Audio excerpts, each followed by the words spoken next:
بسم الله الرحمن الرحيم. اللهم صل وسلم وبارك على سيدنا محمد. عاملين ايه يا بنات؟ يا رب دايما تكونوا بخير وبصحة وسعادة يا رب. النهاردة معانا تورتيتين اللهم بارك، كانوا قمر جدا جدا.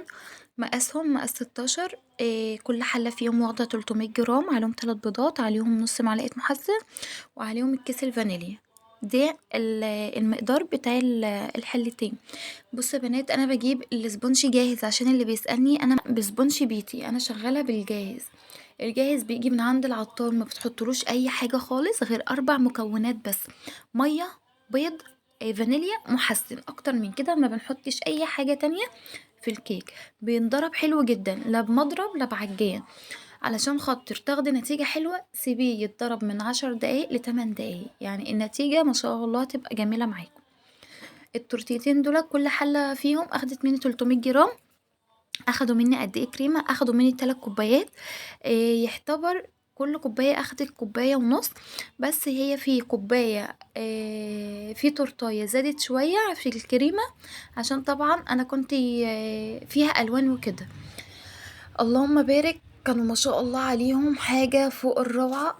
انا بحط ايه على الكريمه بقى؟ الناس اللي بتسالني والله العظيم انا بنسى اقول لكم السعر، وبنسى اقول لكم المكون ان انا بحطه على الكريمه عشان تديها اللمعه الحلوه دي.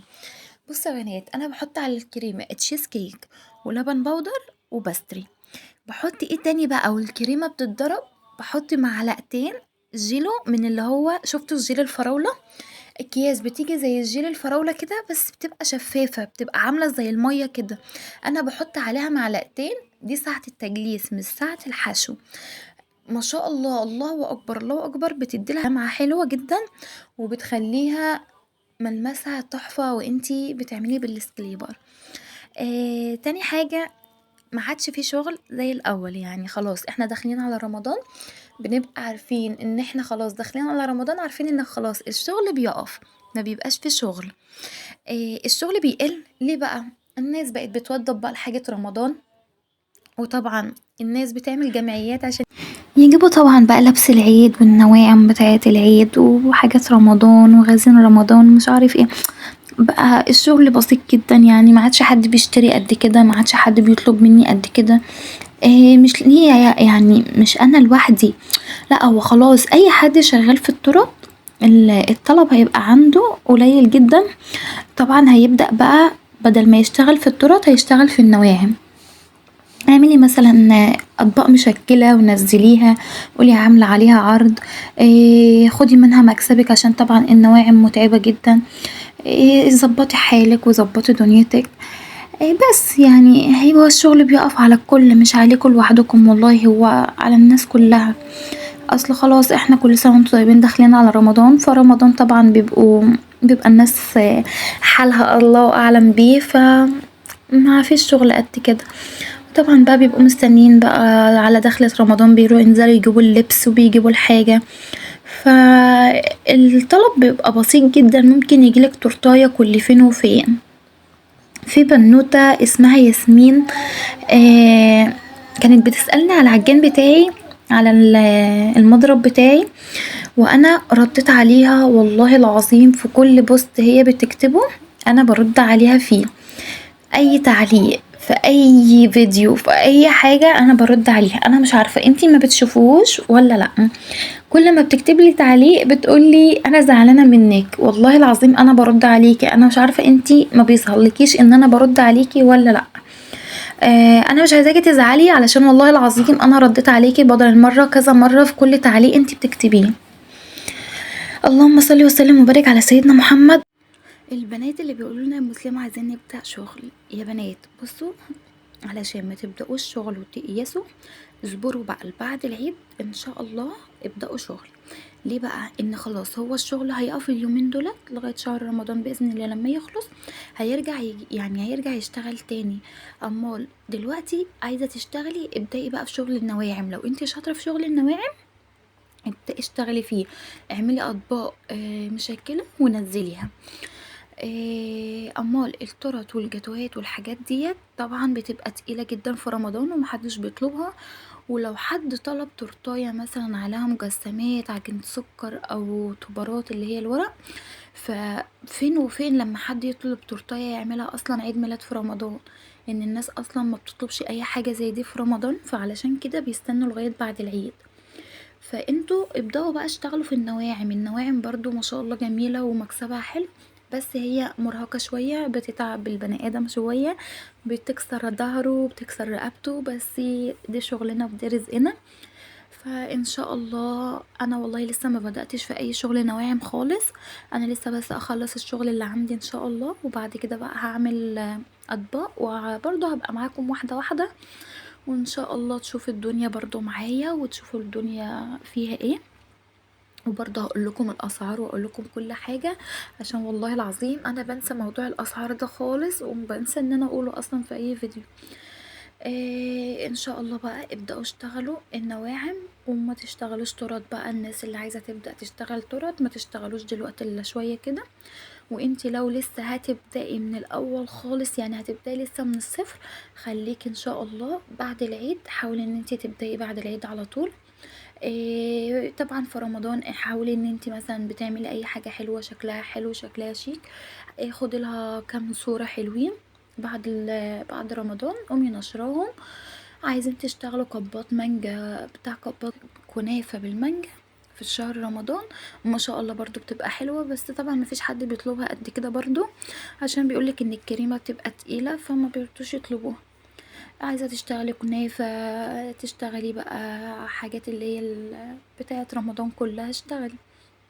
ما شاء الله هو الشغل في رمضان ما بيبقاش ماشي وما بيبقاش كتير زي الايام العادية، بس الحمد لله على كل حال. انا طبعا بوقف شغل ترات، انا ما بشتغلش ترات خالص في رمضان، عشان طبعا انا ما بلحقش ان انا اصلا اقوم اشتغل، هو رمضان اصلا النهار بتاعه هيبقى قصير جدا، فهلحق اعمل فطارنا امتى واروق بيتي امتى والصلاة طبعا فحاجات كتير اصلا والله يعني.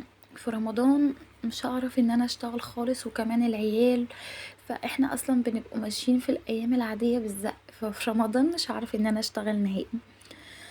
اللهم صل وسلم وبارك على سيدنا محمد. نرجع للتراث بتاعتنا، احنا اصلا ما اتكلمناش عليها، تعالوا بقى نتكلم عليها شوية. التراث بتاعتنا طبعا الحشوات بتاعتنا مربى حليب نوتيلا مكسرات، الحشوات دي ثابتة معايا في اي تراث انا بطلعها برا العرض، مبطلعش حشوات دي في العرض نهائي، علشان طبعا خسارة وهتخسرني، فما بحطهاش في العرض، بحطها بس برا العرض.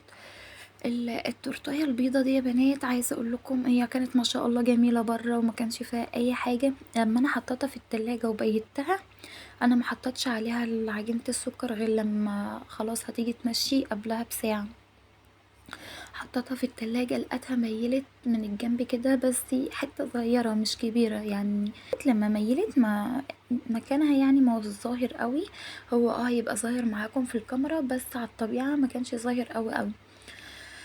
طبعا انا عملت عجينة عملت القلوب دي من عجينة السكر، وطبعا بقى بيتها لتاني يوم، حطيتها في الفرن، يعني سخنت الفرن او قمت قافلاه وحطيتها في الفرن، وبعد ما خلاص سبتها حوالي ساعة، وبعد كده طلعتها. طبعا لما بطلعها برا بتلاقيها بص عاملة زي الحجر بالظبط.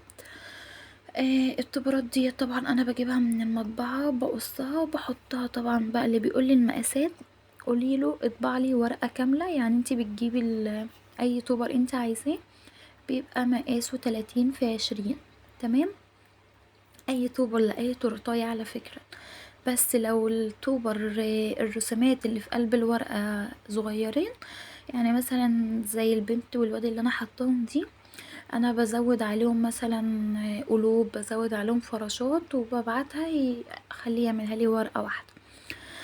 التورتاية التانية طبعا برضو كنت عاملاها فيها مجسمات اللي هي الكور والنجوم من عجينة السكر، والتبارات برضو انا كنت طبعاها مقاس 30 في 40 30 في 20، علشان هو ده يعني المقاس المظبوط لأي توبر احنا بنطبعه في المطبعة، هيقولك قد ايه المقاس قوله 30 في 20، المقاس ده مظبوط جدا لأي صور انت هتعمليها، بس مش لصورة واحدة، يعني الورقة الواحدة بيبقى فيها كذا شخصية او كذا كرتون او كذا قلوب، انتوا فاهمين يعني. انا هبقى اوريلكم بعد كده ان شاء الله لو عملت تاني، هبقى اوريكم انا عاملة التبارات ازاي. طبعا انا جهزت الحاجات ديت من بالليل وبيتها في التلاجة، وجيت تاني يوم بقى قبل ما صاحبتها تيجي تاخدها حطيت عليها مجسمات عجينة السكر، وحطيت عليها الحاجات دي كلها. يعني اي توبر او اي عجينة سكر انا بحطها قبل ما التورتاية تطلع بحوالي ساعة، عشان خاطر ما تهبطش معايا الكيك، ما تبقاش تقيلة، ما احطهاش في التلاجة وتطلع برا تشم الهوا تلاقي عجينة السكر ساحت وخدت الكريمة ونزلت. فالحاجات دي كلها ببقى واخدة بالي منها. اللهم صل وسلم وبارك على سيدنا محمد. التورتايه اللي هي بتاعت سوبرمان، انا هحط عليها برضو مجسمات عجينة سكر، هتبقى الكور، وهتبقى النجوم، وهتبقى هحط عليها ايه تاني يا ربي، هحط عليها اللي هو الكريسبي، اللي هو البيبي خالص، اللي هو الزغنطوط خالص ده، اللي هو الاصفر والازرق. وهحط عليها برضو عندي اللي هو الازرق الكبير، اللي هو مش الكبير قوي، عندي اللي هو برضو المتوسط الصغنطوط. ما شاء الله كانوا جسترات، اللهم صل على النبي اللهم بارك، كانوا جمال جدا وخفاف على القلب جدا جدا. عايزه اقول لكم خلصوا بسرعه، والحمد لله شكرت لي فيهم جدا جدا جدا. والله العظيم انا ببقى نفسي ان انا انزل الريفيوهات، بس في بنات دخلت لي قالت لي بالله عليكي ما تبقيش تنزلي لنا باسامينا وكده ومش عارف ايه. فانا اصلا ما بنزلش، واتحركت جدا لما انا قلت هنزل ريفيوهات الناس وكده، فهما دخلوا لي ما تنزليش باسامينا ومش عارف ايه، وانا اصلا كده كده عمري ما هنزل باسامي حد الا اللي بيقول لي. يعني انا نزلت كذا حاجه عشان هم اللي قالوا لي لو انتي محتاجاها تنزليها نزليها. فانا طبعا من غير ما هم يقولوا اصلا انا ما بنزلش، والله ببقى محروجه جدا ومكسوفه ان انا انزل حاجه وهم يشوفوها وكده. فاللي بيرضى بنزله، اللي ما بيرضاش انا ما بنزلوش، عشان برضو ايه الاحراج. طبعا الفيديو ده هينزل لكم، وان شاء الله هينزل وراه الفيديو اللي هو العرض اللي ب100، ومش عارفة ايه فيديوهات تاني. والله العظيم انا التليفون مليان فيديوهات كتير قوي، انا معايا جوز ميموري 1/14 1/16، الاتنين مليانين فيديوهات، والجهاز ذات نفسه مليان فيديوهات، ومعرفش ان انا اقعد امنتج واسجل بسبب اولادي وبسبب الشغل اللي بيبقى عندي وفي اوقات كتير انا ببقى نفسي ان انا اخلص، بس بكسل بصراحة، بكسل وبتعب وما بقدرش ان انا اصلا امسك التليفون في ايديا ان انا اقعد امنتج واقعد اسجل. والاولاد بيبقوا صاحيين طول النهار عشان اسجل لكم ولا حاجه، ببقى مسجله لكم مثلا على الساعه 3 4 بالليل، يعني ما بسجلش بالنهار الا بالصدفه. ايه, ايه تاني، الفيديو ده طويل قوي بصراحه ومش عارفه والله، يعني استحملوني شويه معلش. انتوا ما تنسوش اللايك بتاعكم الحلو، وما تستنوش الاشتراك. وشكرا جدا على اي حد بيكتب لي اي تعليق بكلمة حلوة، وبصراحة انا بشكركم جدا، وانا والله العظيم بشكركم جدا على اي حد بيكتب لي تعليق كويس في قلب التعليقات. وبتمنى منكم اي حد يشوف الفيديو يشترك في القناة. ما شاء الله الفيديوهات بتعدي ال1000 مشاهدة، ودي رقم بالنسبة لي حاجة ما شاء الله كبيرة. فياريت تعرفين ال1000 دولت اللي شافوا الفيديوهات، لو كل واحد اتك لايك بس كده، ولا كتب تعليق حلو او اشترك في القناة، هنكبر بيكم وهنبقى احلى عيلة في الدنيا وطبعا احنا محتوانا بتعبنا وشقانا وما فيهوش اي حاجة قلة ادب او كده. يعني بتمنى منكم ان انتوا تدعموا اي حد شغال، المحتوى بتاعه مش قليل ادب، المحتوى بتاعه محترم. بتمنى منكم ان انتوا تساعدونا وتساعدوا اي حد شغال من بيته ومن تعبه ومجهوده. يعني مش عارفه اقول لكم ايه، بس انتوا اكيد فاهميني. مع الف سلامه، وخلاص الفيديو بتاعنا يبدأ يخلص، واشوف وشكم على خير ان شاء الله في الفيديو الجاي.